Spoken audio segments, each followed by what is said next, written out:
Table. Yeah, you're all very welcome. Thank you for attendance. I'd like to introduce DrJoaoCosta from Portugal. You have a relatively international audience, actually probably less Irish than you have everything else. One Irish over there. One Irish. I'm Irish. People that manage to get passport saying they were Irish. Joe's he's been very interactive and very keen to converse about everything physical education curriculum orientated. So deliberately you were looking to maybe talk for 25 minutes, 30 minutes, and really keep the other half for conversations in relation to what he shares with you. Usually throughout the conversation, if there's anything you're presenting, we can talk to you just there to qualify for you. He was told it was a very informal setting, so that he could relax, we could relax, and just talk freely in relation to the curriculum. Okay. Yeah? So you're very welcome. Okay, thank you very much. And do you want me to give you a prompt at half an hour? Or? Half an hour, yes, probably, Okay. and then at 25 minutes. Okay, I will, yes. Okay. Ian, just tell me about the pointer, please. Oh yeah, Or I can just go here, so no problem. just use it off that. Is Yeah, okay, no. that okay there? Yeah. Okay, Okay. perfect. So, good morning to everybody. Thank you very much for being here, and thank you to the University of Limerick for allowing this. It's been a real pleasure for me this past week and a half, and I'm hoping to get the most of these last days until Friday, Saturday. I'll be going to Dublin with my family, and it's been really a huge pleasure for me to get along with at least the most of you, but I still hope to have some time to engage a little bit with some of you more. Today I'll be in your FMS lessons. You will be teaching? What's dance at 4 though? Dance? Dance at 4, yeah. Today? Yeah. Okay, I might try it. Yeah. Okay. That's the way my students feel also. Okay. So, quick introduction. So, I'm from Portugal. I'm here under the Erasmus Plus Higher Education Mobility Program, and it was University of Lusófona who provided this funding for me to be here. So I'm based in all different places. I do some part-time PET lecturing here on Olympic wrestling, sports combat, school placement and project. Project is a scientific research model.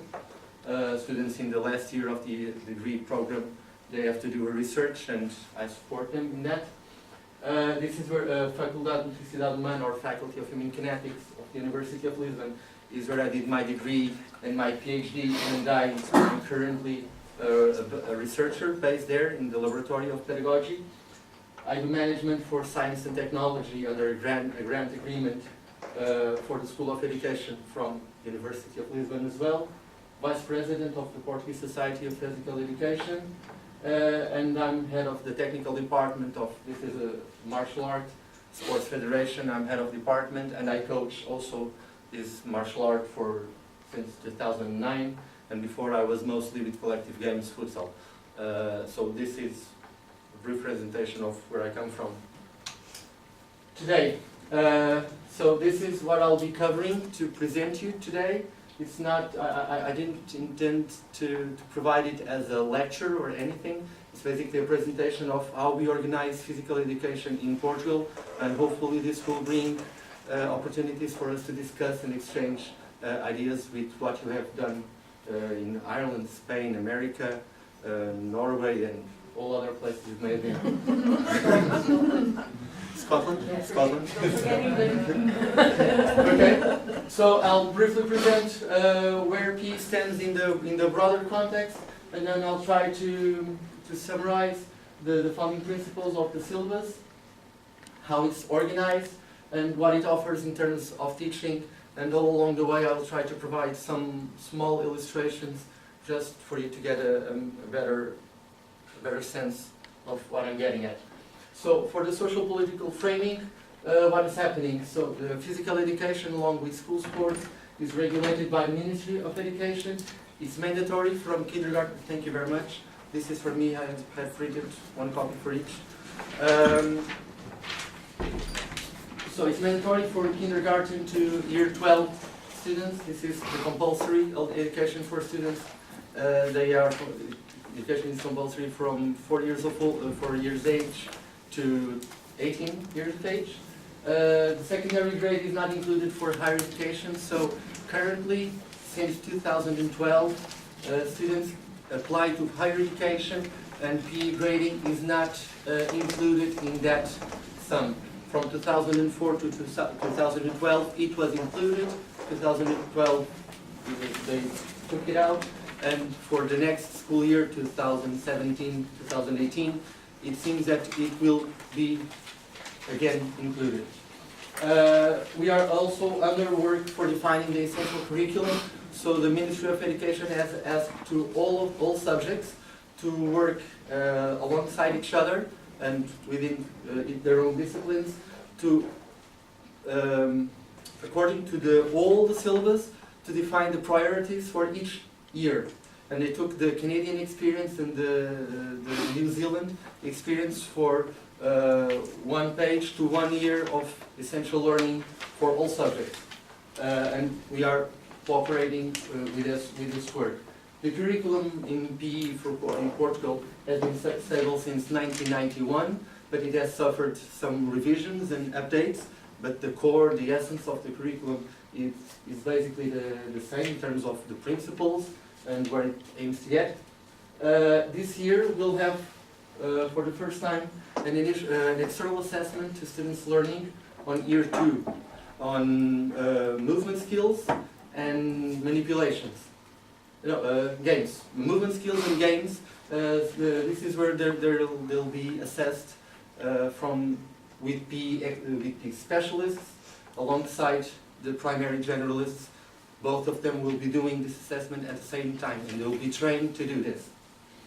The Ministry of Education supports the health-related fitness assessment. There's a program, I'll just outline it to you with the website. It's called Fit Escola. It builds on the Fitnessgram experience, but it's more contextualized and introduces some novelties.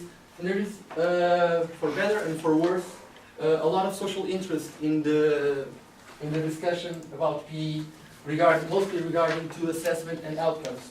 So this was an article written in one of the journals. It was an online edition, 3 January 2015.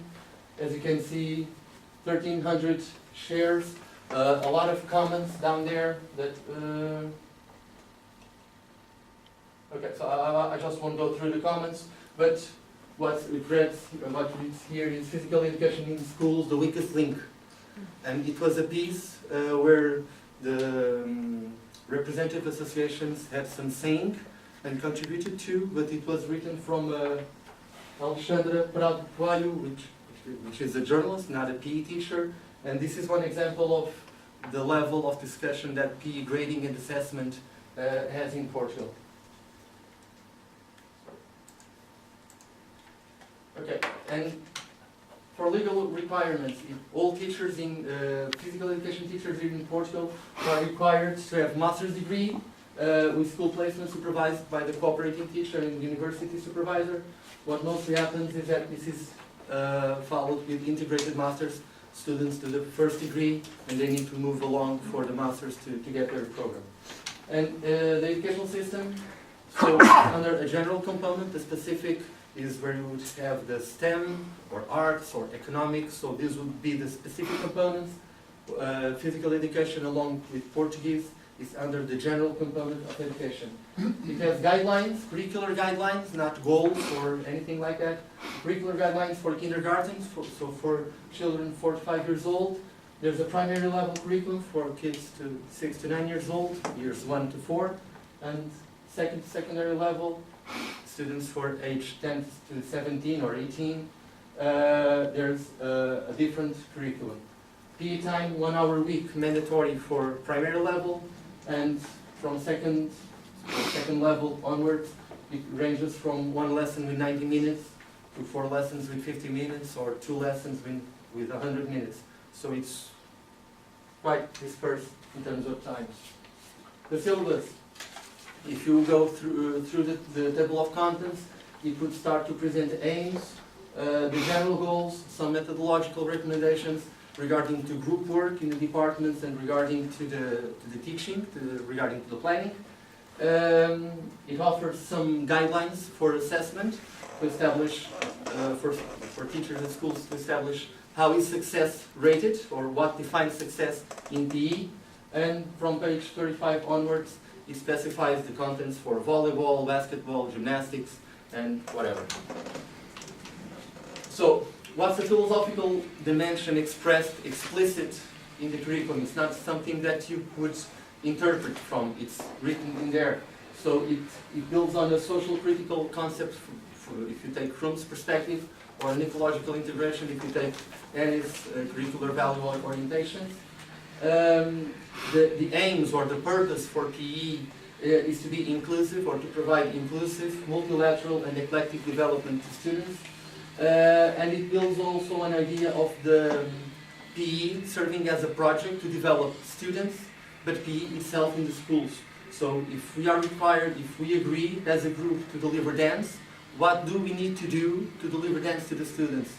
Do we have the resources? Do we have the training? So PE is perceived from this idea to serve as a development project for teachers and from teachers to students. Okay? I don't know why I got this wrong. So, in terms of the curricular dimension, it builds on some principles. It delivers this intrinsic coherence between the concept, so this broader view, the purposes, those purposes of inclusiveness, eclecticism, and multilateralism, with the general goals. And it comes breaking down all these elements into finer and more specific elements up until the objectives for subjects, which these are defined at the school and department level. Okay, so basically the syllabus provides the general goals for all schools, and from here on it's up to the schools to define the level of specification for students' learning on how much is success. It also builds on a multi-annual scale, so the reference for providing the learning, the students' learning is not year by year or semester by semester, it's per level of education and from level of education to the other level of education. This is also, and I said if I'm not forgetting anything about this. Okay, so for this multi-annual perspective, basically the idea is that of a developmental perspective, where you would acquire more knowledge and gain more extension with the previous knowledge you already have. There is also this integrated perspective of PE and learning. So PE, you cannot say that you get success for PE, in PE just for fitness, or just for knowledge, or just for physical activities.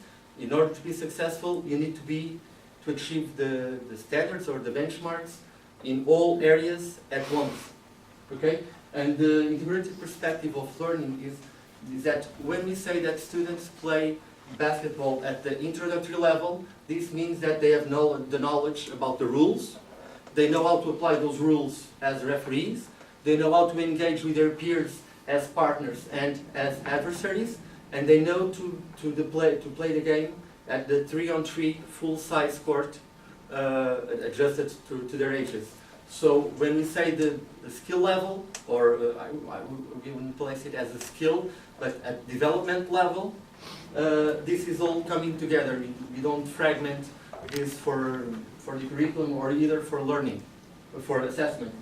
And it's also as an idea of a flexible and structured management. So if you would take the binomial of stability and mobility within your spine, that would be mostly the metaphor I would use. It has some highly structured elements. Schools cannot decide not to teach collective games. Schools aren't allowed to decide if they don't teach dance. All schools need to teach collective, all schools need to teach gymnastics and dance. But which dance, which collective games, which gymnastics, that's for the schools to decide. So there's this try to get a balance between the structure and the flexibility for schools to choose regarding the curriculum.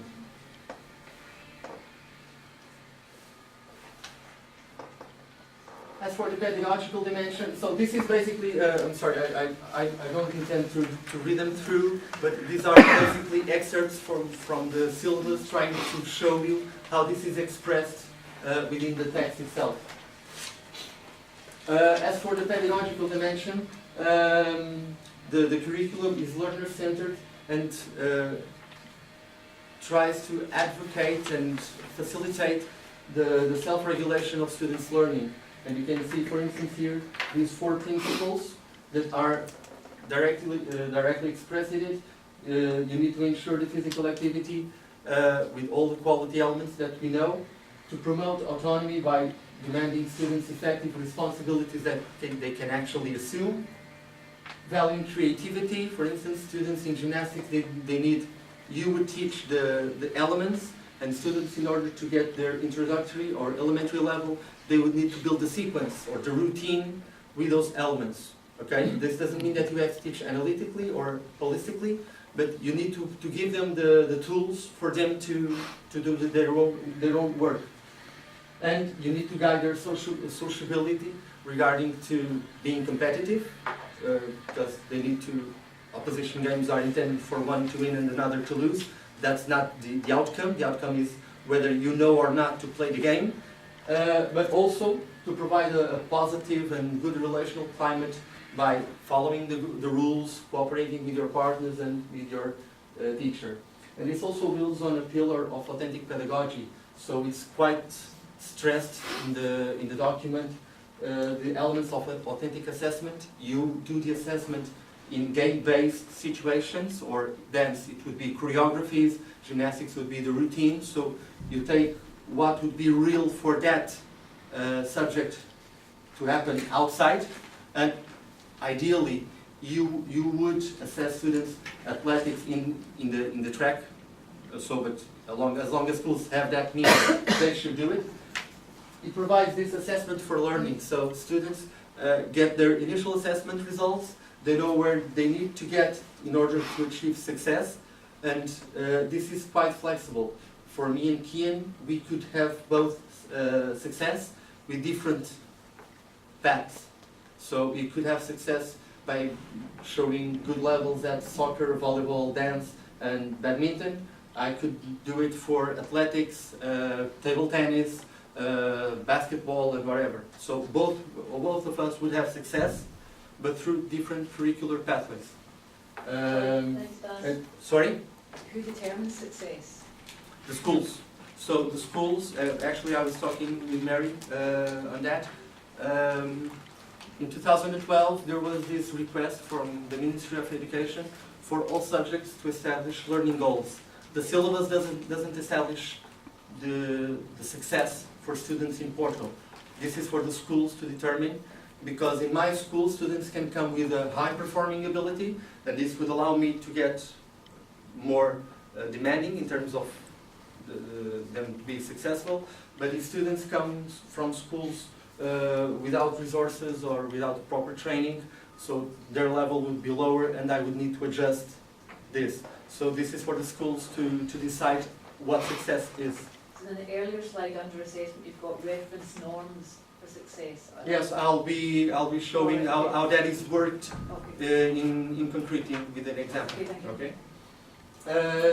So it also promotes the teaching differentiation and this idea for success for all. So based on these norms of success, they need to be inclusive so that me and Kian both can have success through different pathways. So as for the didactical dimension,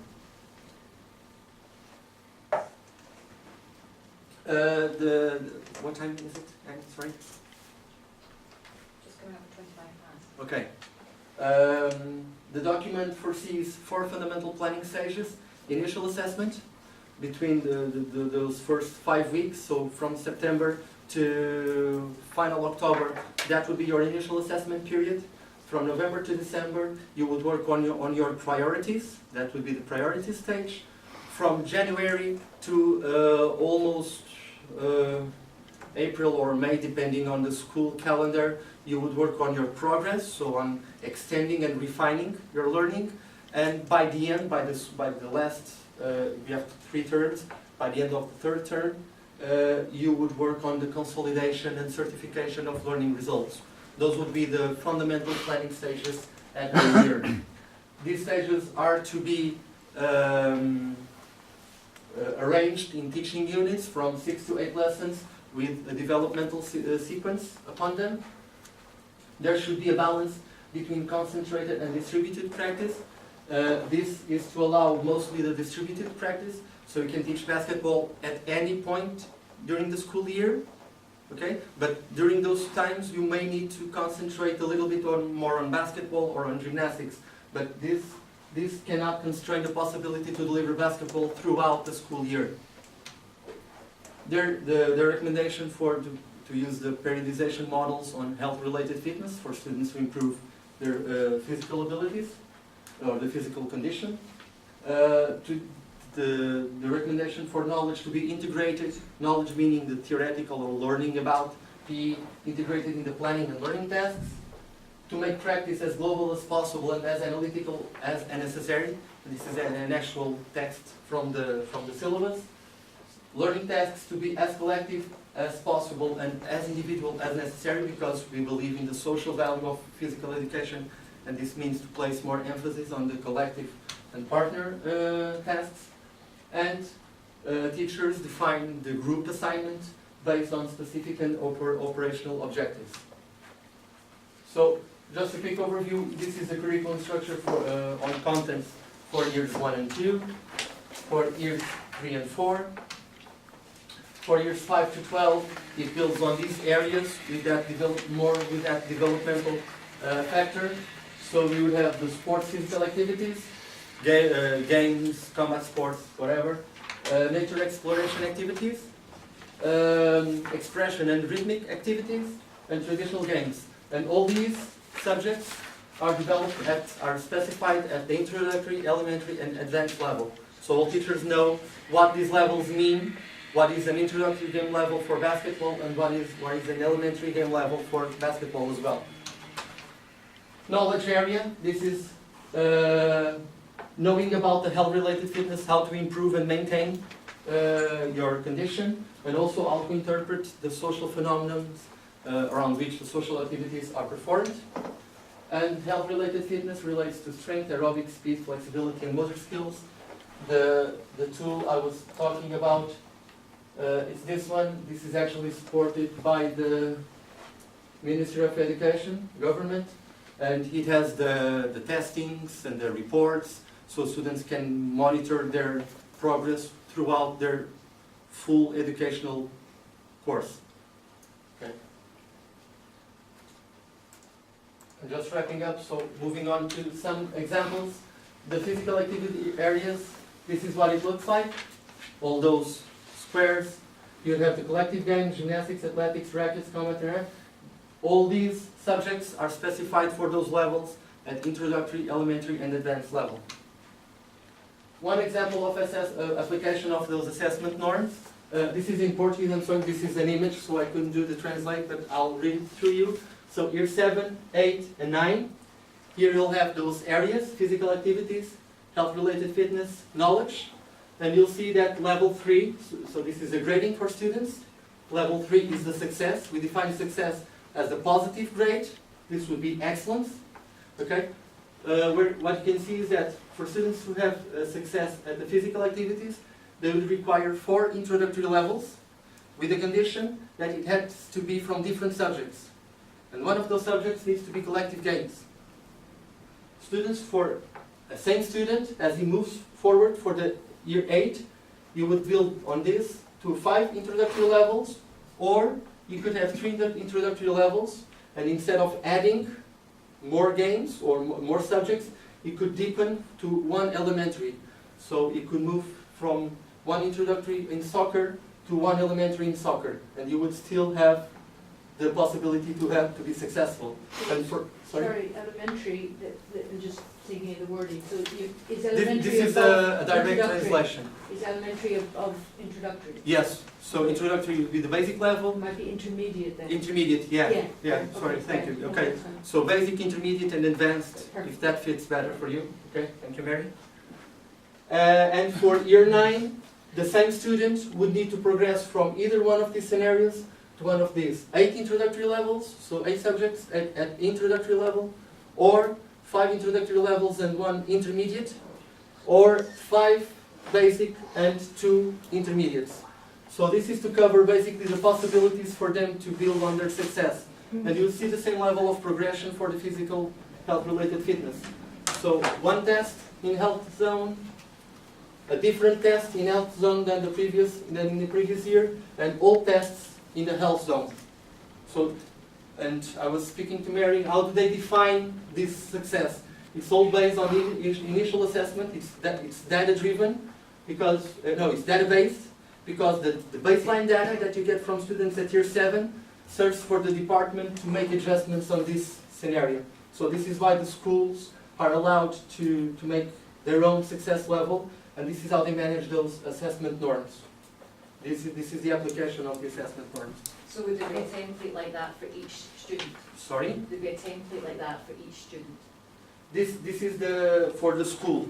So how does the student self-regulate his learning? If I know that at the beginning of year 7 I have 2 introductory levels, I know that I will have to develop 2 more introductory levels to be successful in year 7. And I immediately know that for year 8 I'll need to add 1 more basic level or to deepen my knowledge in one game. Did I answer? Joao, can I? Yes.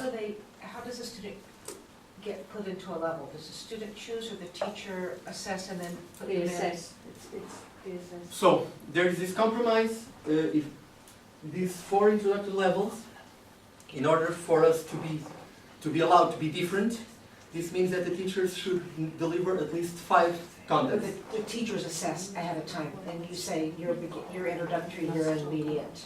you're Yes, advanced. and the teachers would work with the students on the criterions that specify each level. So if I know that I'm not introductory at dance, I would need to know what is introductory at dance so that I could progress towards it. Did I answer? Yep.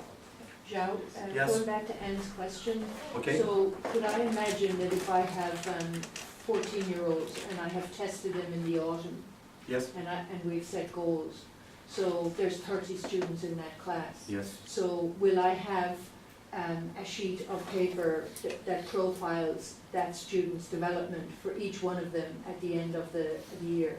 Yes, they actually have in their final year's dossiers or Yeah, portfolios. yeah. They have the record for the profile. Okay, I'll just show you. Something like this. So let me break it down to you. Let's take student number 26, doesn't matter. Okay? His initial assessment was at sub 7. This is for secondary. So this is why the scale moves. Secondary level comes from 0 to 20, the grading. Okay? So this would be a negative student in terms of grading, a sub 7. And this is his curricular profile. So he's not introductory at volleyball, he's introductory at basketball, and so on. And I have the same data for student 2, for student 8, for student 13. Is this something similar to what you were asking? Yes. Okay? But you. And this is the prognosis. When I make the initial assessment of the student, so this is the application of what the syllabus recommends or how it envisions the work of the teacher. Would you call it a growth target? Sorry? Growth target, an individual growth target? for Yes. each student? So this student, according to the teacher, based on his scenario, he could expect to achieve by the end of the year, of that year, not the level, by the year, to be placed in the level of 10 to 14 grading.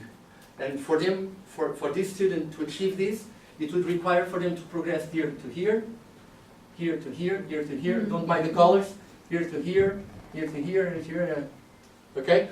The colors, this is a specific pedagogical strategy of this teacher to place the priorities and the most challenging areas of development for the student.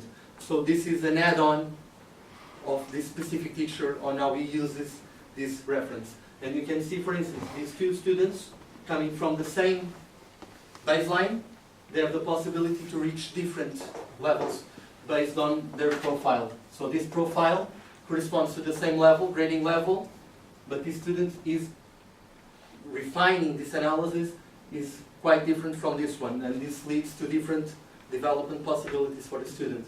And I tried to pair up students from the same baselines, so you could see that they could be different in terms of developmental targets. Yes, please. If you look at students 10 and 15, their diagnosis is 18 to 20, their prognosis is 18 to 20. So this is excellent. It was excellent, but there's, Ceiling effect. it's a ceiling effect, yeah, it's a ceiling effect, so would there be no evidence of learning there? No, you still have it.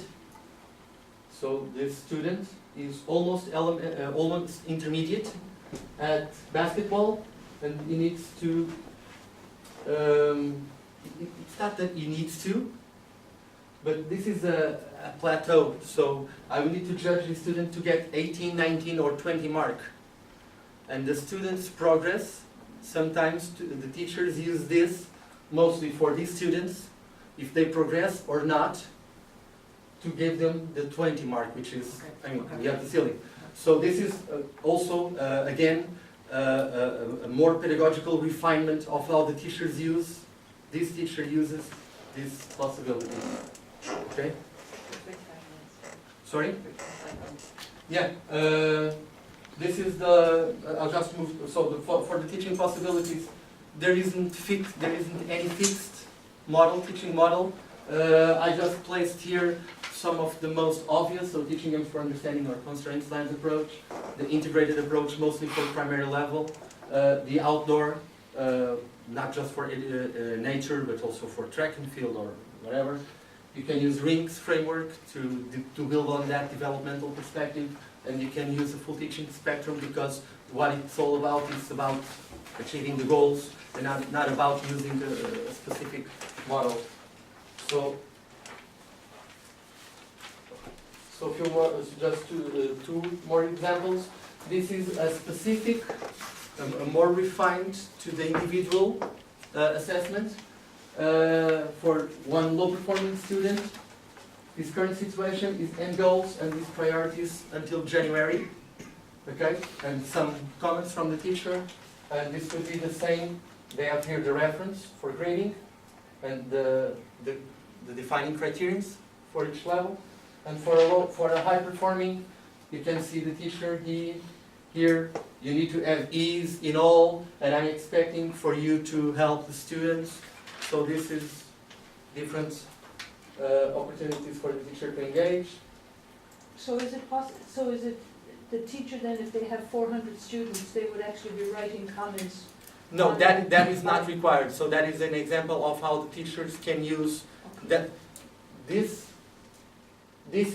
should be the common, the rule. So all teachers should come to this, and some teachers might come to that. So that would build on the level of experience and how you do it. So I just hoping. But okay, at this time I'll just leave for you to discuss and question anything else you may have. What I was trying to present is this would be an example of an annual planning. So you would see here the 4 stages: the prognosis, the priorities, the progress, and the product. The